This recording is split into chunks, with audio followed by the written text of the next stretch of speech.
কল্পনা করতে তো পয়সা লাগে না, করো না। না মানে কল্পনা আমরা কি করব, মানে আপনি কি সেটা অনেকেই করছে তো, কেউ তো কল্পনা করে এটা বার করেছে। এবং এই কল্পনা কি প্রতি মাসে 2 মাসে পাল্টে 21 তারিখ অবধি আবার ডেট দেওয়া হয়েছে। আগে অনেকগুলো তারিখ হয়ে গেছে, আবার 21 তারিখ, তারপরে আবার অন্য ফান্ডা শুরু হবে।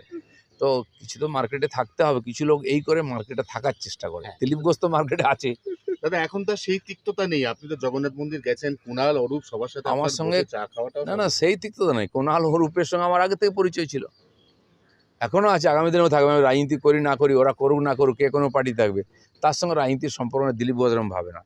আজকে আমার পার্টিতে, কালকে টিএমসি ছিল, আমার শত্রু ছিল, কাল চলে আমার কাছে বসলো, আমার বন্ধু হয়ে গেল, পরশু আবার চলে গেল, আমার শত্রু হয়ে গেল। দিলীপ ঘোষের বন্ধুত্ব শত্রুতা এত হালকা নয়। যারা এভাবে করে তাদের রাজনীতির ব্যবসা করে, তাদের সমস্যা আছে, ঠিক আছে। দিলীপ না। ঘোষের এরকম সমস্যা নেই।